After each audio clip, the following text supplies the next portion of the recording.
Imagine a rich but disrespectful young man breaks into your home and insists on taking your wife away for a few nights. He even starts threatening you openly. I thought about confronting him and fighting him, but instead, I decided to handle things differently. That Thursday afternoon, I wasn't in a good mood after dealing with a difficult client for 2 weeks on a staircase project.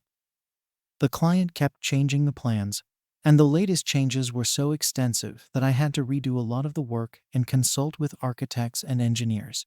This unexpected work meant I had to take the next day off. I'm Kenneth Morrison, the owner of a small woodworking shop specializing in luxury staircases. My clients are wealthy homeowners, hotels, and offices who pay over $50,000 for custom staircases. I've been married to Daphne Tupper, a 29-year-old lawyer, for 4 years. She works at a law firm specializing in business and intellectual property law. We haven't started a family yet because Daphne wants to focus on her career first. When I got home at 4:30 p.m. that day, I was surprised to find Daphne's car in the driveway. Normally, she works late on Thursdays to finish early on Fridays. Entering through the back door, my usual route after a day at a construction site, I discovered a slight water pressure issue. Wondering if Daphne was in the upstairs shower was unusual, as she typically showered either in the morning or before bedtime. After a quick change into house clothes, I headed upstairs to investigate why my wife was home so early on a Thursday afternoon. As I suspected, Daphne had recently finished showering and was now donning some alluring black fishnet stockings. A brand new black dress lay on the bed, patiently awaiting its turn to be worn. "Hey, honey, why are you here so early? Am I forgetting something? Do we have plans tonight that slipped my mind?" I inquired. She regarded me with an expression I hadn't seen before, a touch of nervousness evident, though she made an effort to conceal it. Letting out a sigh, she replied, "No, Kenneth, you haven't forgotten anything. I'm going out tonight, and you're not. I'll be away until Sunday afternoon, spending the weekend with Derek Kramer." "What? What on earth are you talking about? Is it a business trip or something?" I questioned. "No, Kenneth. It's not a business trip. Derek has a hotel suite reserved for him and me. I'll be back with you next week, but this weekend is for him." Her tone defiant, though her words seemed rehearsed. "No, you can't. I don't want my wife spending a weekend with another man." "What is this nonsense?" I protested. "Well, you better accept it, Kenneth, because that's what Derek wants." "Don't mess with him," she laughed. "You seem to be okay with this idea. You expect me to just agree, hide my feelings, and let you go. Then, magically, you'll be my loving wife again after this weekend," I replied sarcastically. "I never said this was just for the weekend. Derek wants this to happen occasionally," I added. "So, yes, deal with it and stay quiet. Trust me, life will be easier if you go along with it," she declared confidently. "We'll see about that," I responded. "I won't tolerate this, Daphne. You better think about what you're doing, because I won't let that arrogant guy control my life. If you believe I'm a pawn, you can manipulate without any objection from me." "You're in for a rude awakening," I warned. By then, she had finished preparing for the evening. I headed downstairs, grabbed a beer from the fridge, and noticed a Mercedes parking in front of the house. Mr. Smugness himself emerged, walked up to the front door, and rang the bell. "Kenneth, that's Derek. Will you go answer the door?" she yelled from upstairs. I hastily entered a code into the back door alarm panel, set up my cell phone for video recording, and placed it in my t-shirt pocket to capture everything. Then I waited in the living room. I had known Derek Kramer since the day Daphne started working for CBH 3 years ago. Our first encounter was at their office's Christmas party. Derek, a man in his 40s, exuded a dominating attitude. He appeared chummy with his fellow partners and flirtatious and smooth with female employees and the wives of male employees. However, in the presence of his male employees and the husbands of his female employees, his demeanor exuded arrogance and contempt. I instantly disliked the guy. Daphne stormed down the stairs, visibly angry, and opened the door. I observed the scene from the living room, nursing my beer. "I'm sorry for the delay, Derek. I don't know where my husband's manners are," she said, adopting this subservient demeanor. She lowered her voice to say something else to Derek, but I couldn't hear it from where I was. "Hey, Dusty boy, I hear you have an issue with Daphne spending the weekend with me," he thundered, resembling a school principal addressing a child. As he entered the living room to confront me, I couldn't believe the audacity of this guy. Thinking he was the boss in my own house. "Get out of my house, you jerk, or I'll call the cops," I said firmly, tightening my fists. He laughed loudly, and Daphne smirked next to him. "And what do you think the cops will do? Let me tell you, nothing. They won't do a thing. You know why?" He suddenly noticed my cell phone.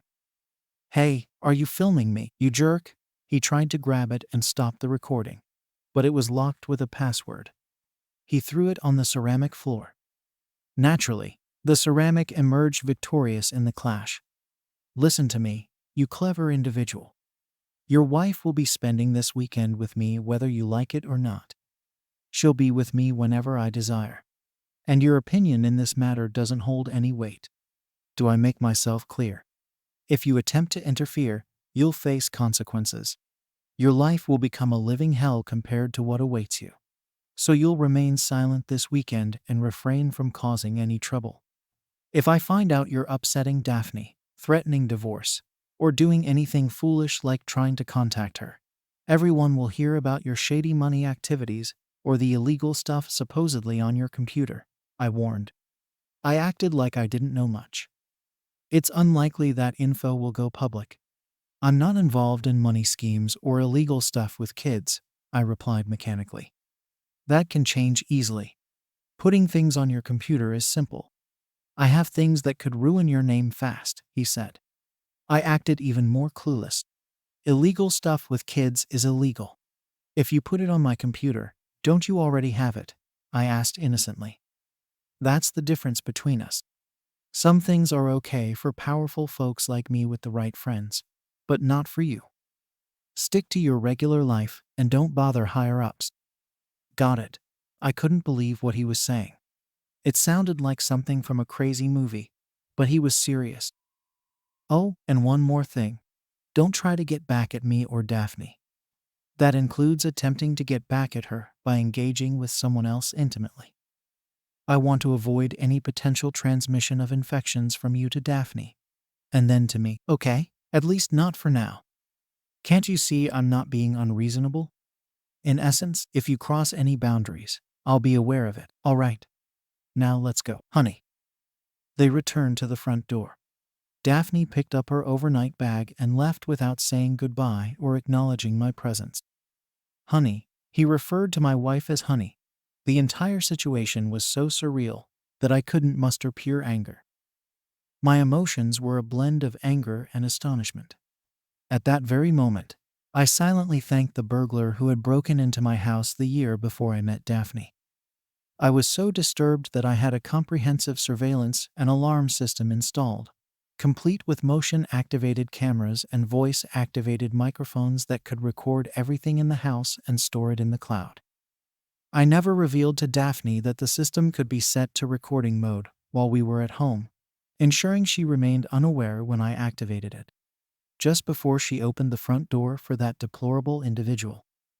Simultaneously, I had initiated the recording on my cell phone, serving more as a decoy. My expectation was that Kramer would notice it and figure out a way to turn it off. This would make him feel less guarded, and he might speak more freely, thinking he was no longer being filmed. I hoped this could be a valuable source of information for a potential divorce. The scoundrel provided me with much more than I anticipated. The cell phone now scattered on the floor was, in fact, my business cell phone. After working with wealthier clients, I realized giving them my main cell phone meant being on call almost all the time. Having a separate business cell phone meant I could switch it off at the end of the day and deal with messages the next morning. So, I still had a way to stay in touch. I picked up my personal phone and called my business lawyer and best friend, Harry.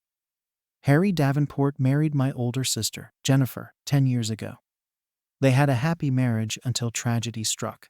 Jennifer drowned 4 years into their marriage, while on a trip to Guadeloupe with her friends. Despite this loss, Harry remained close to our family, earning our love and respect. 3 years later, Harry found love again with Christine. They got married after a year of dating, and my parents, Daphne, and I were honored guests at their wedding. To this day, Harry and Christine are like siblings to me. Recently, I found myself in a dire situation and urgently sought Harry's assistance after explaining the threats made by someone named Kramer and detailing the events that transpired during my wife's private weekend getaway. Harry immediately offered his support. He advised me to stay indoors, refrain from contacting anyone, and turn off all communication devices, assuring me that he and Christine would be there in an hour with dinner. Harry's guidance provided a much-needed sense of security. Reflecting on the events of the past hour, I realized that Daphne, my wife, had been drawn to Kramer's power and charisma. Never did I imagine she would discard our love for him. It was a harsh awakening to the fact that our bond was not as strong as I had believed. My journey with Daphne began 5 years earlier at a birthday party for a friend of a friend. Though unfamiliar with most attendees, I struck up a conversation with Daphne, the sister of the birthday boy's army buddy stationed in Afghanistan. Our connection blossomed, leading to a week of dating and eventual marriage the following year. During that period, I remained employed by Mr. Duncan, the founder of the small company where I worked. Craig Duncan was highly skilled in woodworking and well known in our local area. Despite his expertise in that field, his abilities in accounting and management were lacking. While still in college, he had hired me as a part-time accountant to handle his bookkeeping.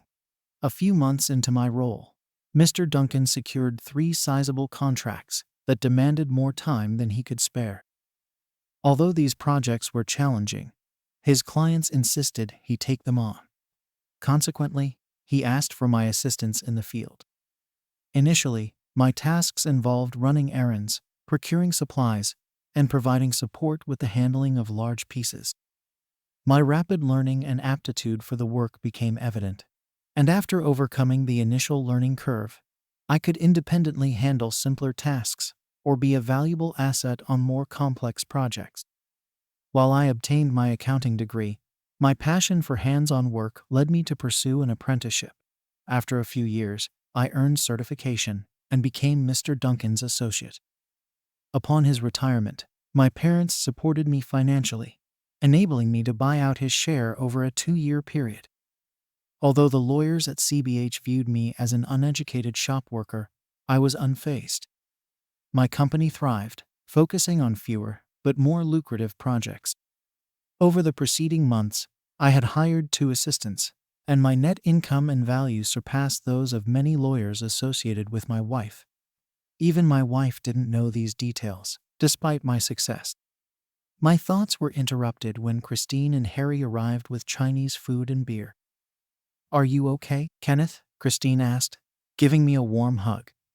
"I can't believe Daphne did that to you." "This isn't like her," she added. Harry gave me a supportive hug and said, "Don't worry, buddy. We'll figure things out. Let's eat dinner first, and then I'll check out your recording." I told them about Daphne's cold reception when I got home earlier that day. After dinner, I got my laptop and opened the files with recordings from both the camera and microphone. Luckily, the conversations were very clear. "I can't believe what I just heard," Harry said. "Quite an arrogant guy, huh?" I remarked. "No, more like downright foolish," Harry replied. "I mean, he's what, 40, 42 years old? He's been practicing law for about 15 years. He's not new to this. Yet, he's so full of himself that he doesn't realize sometimes it's better to stay quiet. Your smart move of making him think he wasn't being recorded after he broke your phone worked perfectly. He took the bait and spilled everything we need to know. Okay, but can I legally use it since it was recorded without his consent?" I inquired. "Absolutely. This is your home. You have the right to record whatever you want here, Harry reassured me. So I have nothing to worry about. Is that what you're saying? I questioned. No, that's not what I'm saying. We need to be extremely cautious. I did some research on my way here. Chris was kind enough to drive and handle the takeout. It turns out our guy, Kramer, is the son of the founder of their law firm. You were aware of this, right? Harry explained. I nodded. What you might not know is that his father, Marvin Kramer, had quite a reputation. He wasn't a great lawyer, but most of the judges in the area were his former college buddies. Knowing everyone personally made it easy for him to win most of his cases. Unfortunately, his son Derek has followed in his footsteps. That's what makes him dangerous. He has a wide network of friendly judges, and if he files a case, getting a judgment in our favor will be extremely challenging, no matter how illegal these actions are. Wow. So you're saying that no matter what I do, I'm in trouble? I asked. Not necessarily. Winning will be challenging, but not impossible. I have connections too, you know. The important thing is to gather enough proof to build a strong case against him. But you said the judges always take his side, I asked. Unless we bring this to criminal court, that's our goal, Harry replied. Our conversation was interrupted by a knock on the front door. A dark-haired woman stood on the porch. Hello, Mr. Morrison? She asked. Hi, Laura. Come on in, Harry called from behind me. Kenneth, this is Laura Foster. She's the computer expert at the private investigator's office we work with. I contacted her after our earlier call tonight, Harry explained. We briefed Laura on the situation and had her listen to the recorded conversation, especially the part where Kramer threatened to put bad stuff on my computer. Laura paid close attention and then laid out the plan. Okay, there are two possibilities. They might come here during the day, probably with your wife's help. Sit at your computer, change the date, and put their stuff on it to make it seem like it happened before Kramer came. If that happens, your cameras will catch everything.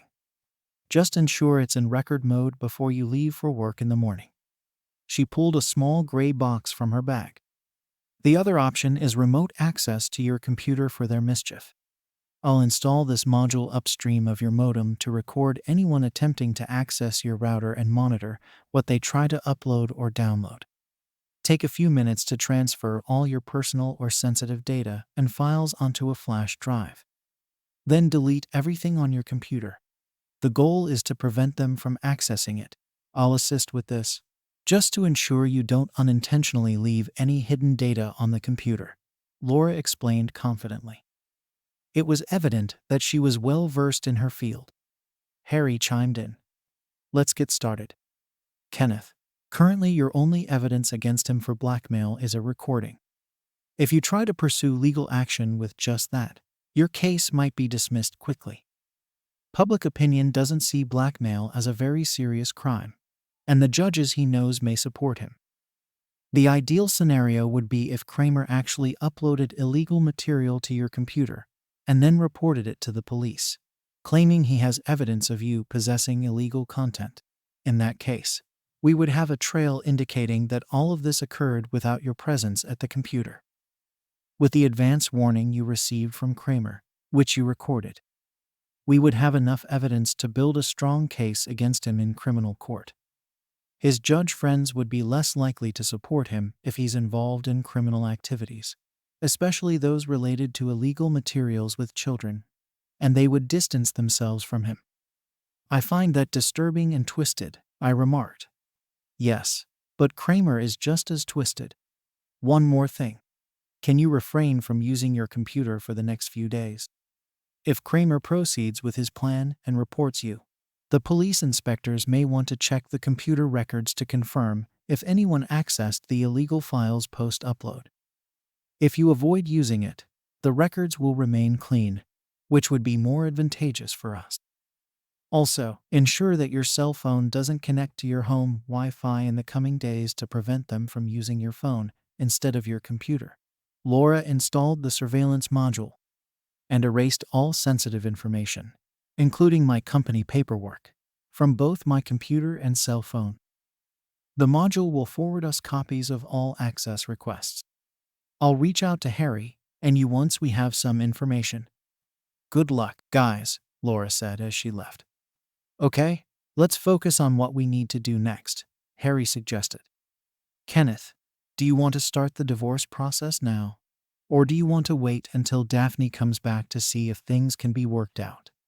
No, I want a divorce right away. I can't be married to someone who's easily influenced and corrupted by so-called powerful men. I'm sure about this. I want out, I replied firmly. Okay then, Harry acknowledged. I'll contact Claudia Milton tomorrow. She's the family law expert at my office. Good, fair, and efficient. I'll ask her to reach out to you ASAP. You'll like her, Harry assured me. We continued discussing matters, and I provided Harry with the access code to my recording system for real-time updates and cloud-stored information. Christine and Harry departed around 11 p.m. I took a Zopi clone and fell asleep within half an hour. At 8:30 the following day, Claudia Milton called me after concluding a conversation with Harry, who had detailed the specifics of my situation. During our meeting, she asked me to come to her office by 11 a.m. Claudia felt sorry for me when she found out about Derek Kramer's bad reputation. She told me not to worry because I bought the house before I met Daphne, and her name wasn't on the deed, so the house was still mine. Since we didn't have any children, getting divorced would be easy. I asked her if I might have to sell my company and split the money. Claudia called Harry to help me, and he quickly said, "Don't worry. The marriage contract clearly says that your company belongs only to you, and she has no right to claim it. They might try, but I double-checked and legally, they have no basis." I finished the meeting with Claudia at 12:30, handling finances as she advised. She assured me that everything was in control, and Daphne would get the divorce papers at her office on Monday. Later, I got a new phone to replace the broken one and spent the weekend working in the yard and catching up on my favorite TV shows. Despite feeling angry at Daphne, I couldn't fully believe what was happening. While I knew I'd eventually mourn the end of our marriage, right then, my feelings were too strong. With Daphne coming back on Sunday, I wondered whether to sleep in the guest room or have her stay there. Ultimately, I decided that it was my house, and she had walked out on me. Refusing to share my bed with her, I moved all her belongings into the guest room. Subsequently, I purchased a new lockable doorknob and installed it on my bedroom door, keeping the key in my pocket. Upon hearing Asshole's car arrive the following evening, I activated the surveillance system to record. I observed Daphne engaging in a prolonged French kiss with her boss before exiting the car and waving as he drove away. I was seated in the living room, seemingly engrossed in a book when she entered. "Hi, honey. How was your weekend?" she inquired, appearing anxious. Despite her attempt to conceal it, I could discern that she wasn't as composed as she projected.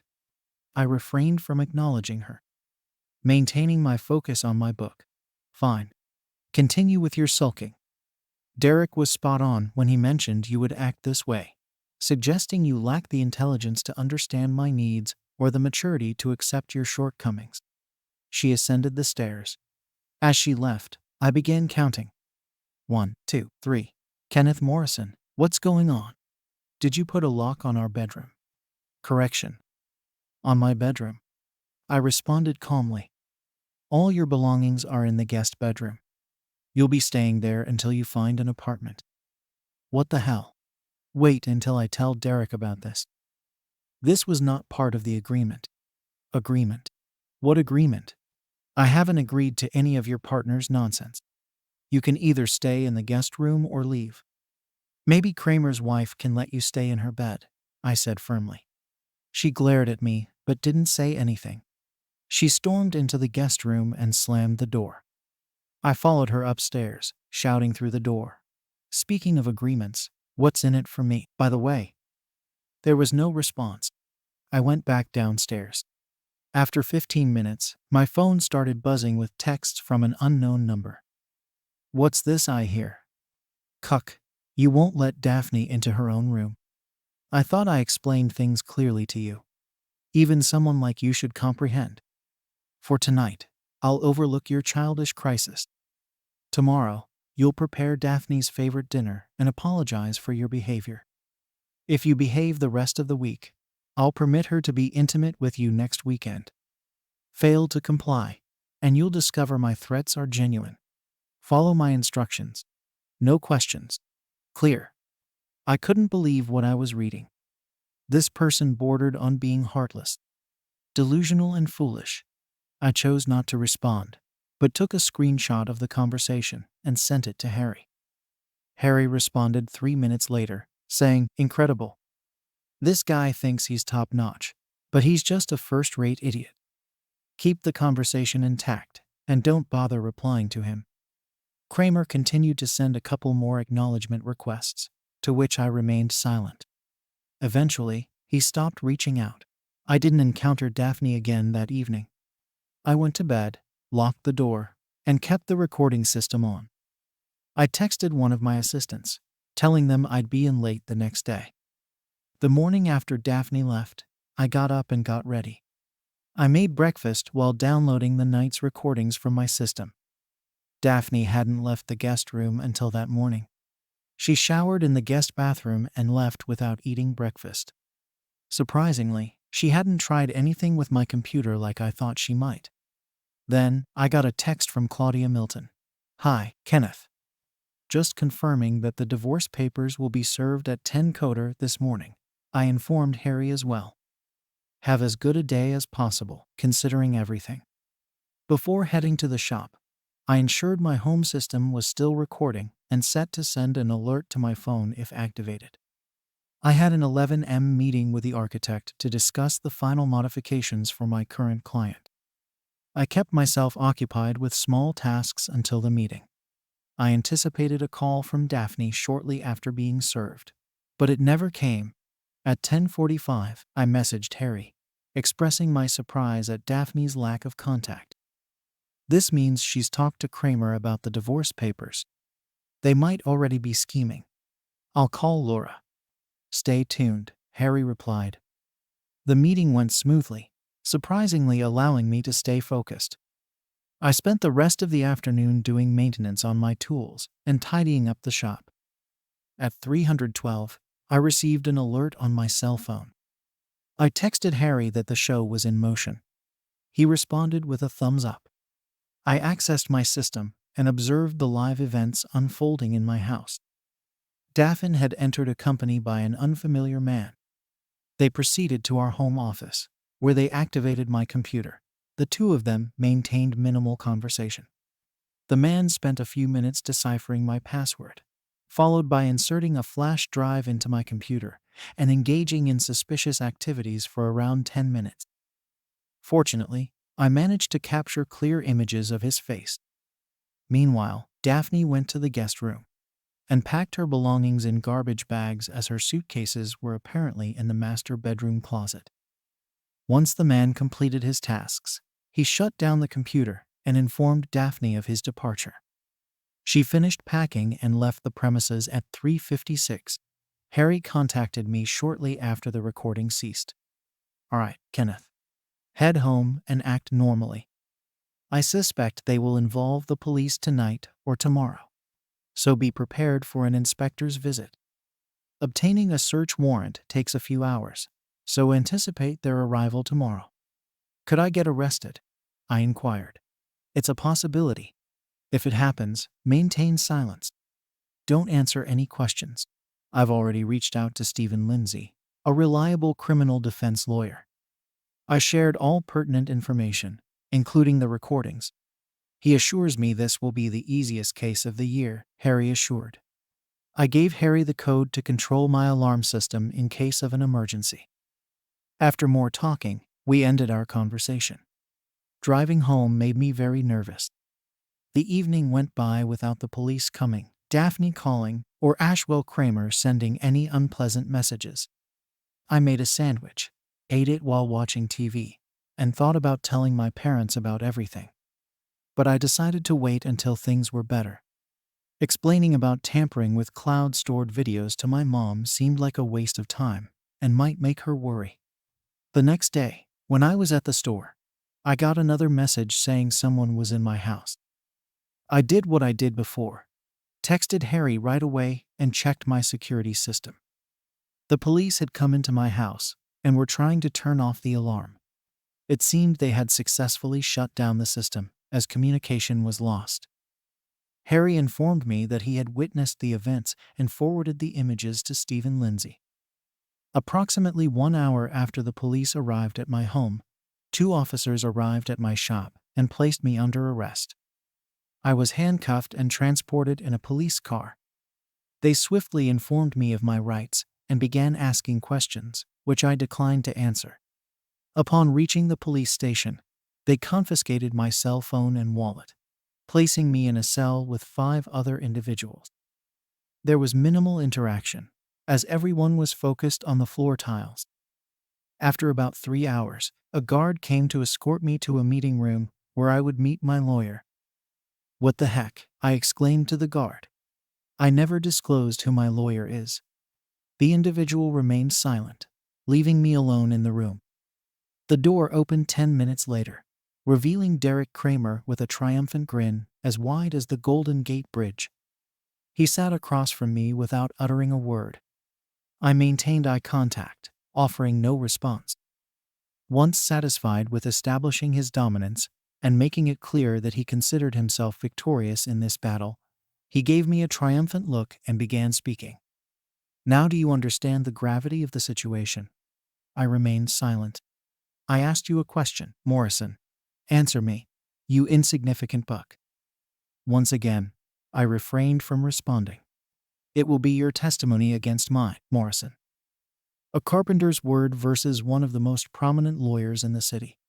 "Can you guess the outcome?" he inquired, his perpetual smirk in place. He rose from his seat. "All right. It appears that you need some time to think over what I shared with you. Let's reconvene tomorrow morning for further discussion. Maybe spending a night in this communal cell with your friends will help you gain some clarity," he stated before exiting the room. I was escorted back to the cell, where there were now only 4 other individuals. Later that afternoon, another visitor came to see me. I was taken to the same meeting room where a tall blond man was waiting with a serious look. He stood up when I walked in. "Good afternoon, Kenneth. Nice to meet you. I'm Stephen Lindsay. You can call me Stephen. Harry called me earlier today saying he couldn't reach you. We thought you might have been arrested and brought here." I then told him everything that had happened that afternoon, including Derek Kramer's unsettling visit. Stephen's jaw visibly dropped, though he remained silent. "All right, you'll be appearing before a judge tomorrow morning. Expect a substantial bail, but don't worry. Harry will handle it. I know it's going to be a tough night, but stay strong. Both Harry and I are here to support you. In the meantime, continue refusing to answer their questions. I've officially taken on your case, and I'll ensure Kramer doesn't bother you again." The next day, I faced the judge on charges of possessing illegal materials with children, maintaining my plea of not guilty. The bail was set at $25,000, and I was released later that afternoon. While I couldn't leave the city limits or contact my soon-to-be ex-wife, Direct Kramer, or anyone from their office, I was permitted to work in my shop. My cell phone and wallet were returned to me, and Stephen took me for a late lunch, where we continued our conversation. I refrained from divulging too much information at the police station yesterday due to concerns about confidentiality. However, after making some calls and conducting research, I uncovered quite a bit of intriguing information about Derek Kramer. Allow me to provide you with some reassuring details. Firstly, the process of obtaining a search warrant takes a few hours, and only afterward can they review the discovered material and secure an arrest warrant. You were brought in before they completed the search of your house. Secondly, despite restrictions on your ability to contact me or Harry, Direct Kramer was allowed to see you. These circumstances strongly suggest that the entire situation was orchestrated, which is unquestionably illegal. But Harry mentioned that Kramer has influence over many judges, I pointed out. Not all of them, he replied with a wink. You can't build so many friendships without inevitably making some enemies. I have no idea what I'll find at home. I hope my wife and her conniving partner didn't take everything. Don't worry about that. Harry went to your place right after the police left, rearmed the system, and set it to record again. No one showed up. I returned to the shop to retrieve my car, and then headed home for a well-deserved and necessary shower. The architect had left a message confirming the updated plan had been approved by the client.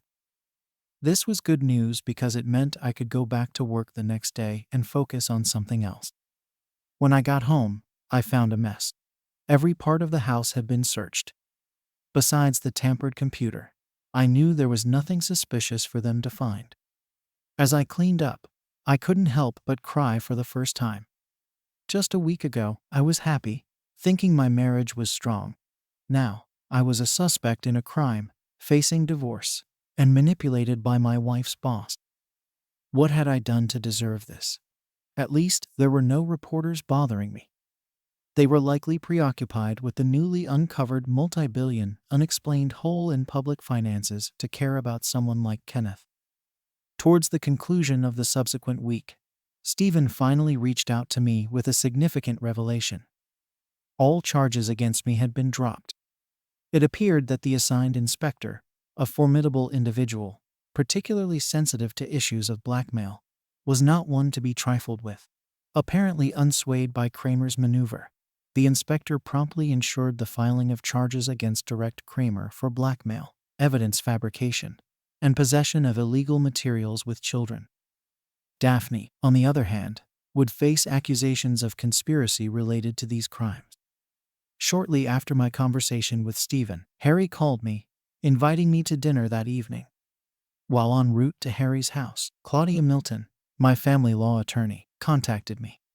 Kenneth, Daphne's lawyer, called me this afternoon and conveyed her readiness to sign the divorce papers without alterations with one condition. She insists on a 1-hour private meeting with you, suggesting it could take place at my office. Though seeing Daphne was the last thing I desired, I reasoned that the meeting might expedite the divorce proceedings, making it a worthwhile investment of time. I instructed Claudia to proceed, agreeing to meet Daphne. The evening spent with Harry and Christine was a welcome respite, the first truly relaxing one in 2 weeks. Christine had prepared a delightful meal of coconut shrimp and rice. It left me feeling at peace when I returned home. The meeting with Daphne was slated for the following Wednesday. And despite being the victim in the misguided plot, I couldn't shake off the nervousness. Upon arrival, I was directed to Claudia's office, where she advised me. Kenneth, I'm unsure about her intentions, but I must caution you. There are pending criminal accusations against her. Do not provide any ammunition. Avoid saying anything that could be used against you in court. We can't search her for recording devices, so be mindful that she may be recording you. Okay, thanks for the warning, I replied. I was ushered into a small private meeting room where Daphne was already seated. I anticipated encountering the same spiteful and arrogant Daphne I had known in the preceding weeks. However, the Daphne before me appeared to be a shattered individual. Despite feeling a surge of compassion, the vivid recollection of her questionable interaction with Kramer before their weekend getaway swiftly dispelled any positive sentiments I might have harbored. Thank you for meeting with me, Kenneth. What could you possibly want to say to me? After everything you've been through? Daphne began to cry. Kenneth, I'm so sorry for how I treated you. You're an amazing husband who didn't deserve any of that. I was completely under Derek Kramer's influence. When I found out the charges against you were dropped, and both he and I could be in trouble, it woke me up. I can hardly look at myself in the mirror now, all for something so pathetic. For the next 30 minutes, she reflected on her actions, analyzing herself spontaneously. She didn't ask me for details or question me further. I understand it's over between us, Kenneth. If I were in your position, I'd do the same and seek a divorce. I don't blame you for ending things. I want you to know I've resigned from my job. I made it clear to Director Kramer that I never want to speak to him again. I returned to my parents' home and confessed everything. They're furious with me. Let's just say the atmosphere at home is anything but warm and welcoming. I gazed at her in silence. Honestly, there was no clever response to all of this. She had created her own situation, and now she had to face the consequences. I'm uncertain about what life has in store for me. My only hope is that eventually, after everything settles, we might have the chance to be friends. That's a distant prospect, Daphne, very distant. We'll see when we get there. Best of luck. I stood up and exited the room. A part of me still held affection for her, but a reconciliation was out of the question. Despite my initial desire for revenge, circumstances had already turned her into a miserable person. She had learned a lesson, and there was no need for further retribution. Daphne made a deal with the authorities by helping them with Derek Kramer's case, which led her to move to another city. After that, I lost contact with her. When accusations against Kramer became public, 2 other men came forward and accused him of blackmail. Kramer was sentenced to 12 years in prison. Since the police had recordings of all my interactions with him, I didn't need to testify. After Kramer was convicted, I filed a lawsuit against him and what was left of his company and got a $2 million settlement, with a big part of it going to Harry. Even though I acted upset, I was happy to reward Harry for his great help. My company is doing well, and I'm almost done buying a specialty door maker, which will make us even better. I have 6 workers who are like family, and I'm happy. A few days after my divorce was finished, Harry and Christine invited me to a BBQ party. It was there that I met Christine's younger sister, Kathy, and we instantly hit it off. We've been dating for a few weeks, and we'll see where life takes us. Several weeks after settling the civil case against CBH and Kramer, I visited Kramer in jail. Instructing the guard to ensure Kramer stayed for our conversation, I smirked as he walked in. Opening with a taunt, "What do you want, cuck?" Kramer tried to leave upon seeing me, but the guard insisted he sit and listen. Ignoring his insults, I casually remarked, striking preemptively, "Interesting. Heard your wife Jessica filed for divorce. Perhaps I should ask her out for dinner and offer her a memorable night." Enraged, Kramer responded, "You bastard. If you do the cutting him off," I grinned. "Don't waste your pathetic spit, asshole. I've already done that. The hummingbird tattoo on her upper left thigh is quite lovely, isn't it, cuck?" He turned crimson, resembling a beet. Once again, he was on the verge of issuing threats. However, in the final moment, he grasped that such an approach wouldn't further his cause. "Regardless, I'm not here today to discuss Jessica. I just wanted to inform you that you're a fool who needs occasional reminders of his own foolishness. Consider this, menacing a man in his own home and outlining in advance the consequences. If he doesn't comply with your absurd demands, isn't exactly a display of intelligence, is it? Even a carpenter would recognize that. Let's say on this occasion, you're the one left in the dust." I burst into laughter while he simmered with anger. "And weren't you the one who asserted that possessing certain materials was illegal for a simple man like me, but perfectly acceptable for a powerful figure like yourself? Your power truly astounds me. I'm overwhelmed by your grandeur. Maybe it's the jumpsuit. It looks great on you," I said. Kramer was so angry he seemed like he might explode. "Before I go, I have something that Jessica and Daphne thought you might find interesting one day," I said, handing him a folded sheet of paper. He unfolded it and looked at it for a few seconds. "What is this?" he asked. "This," I chuckled, "is a drawing of female genitalia, commonly called a pussy." I pointed to a specific spot on the drawing. "They wanted you to know that the arousal point is here." Second story. He's cheating, they're married, and share a baby. I started talking to a guy a few months ago on Tinder. We hit it off, and I went to his house. We were both 18 at the time. I found it strange that he wanted to hide me from his mother's security camera at the front of his house. But he said it was her home and our first time meeting.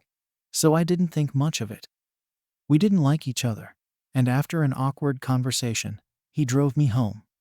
Later, I found out he had a girlfriend who turned out to be his fiancée, and she was pregnant. He had been hiding me from her the whole time. I felt sick thinking about it and told my roommate when I found out.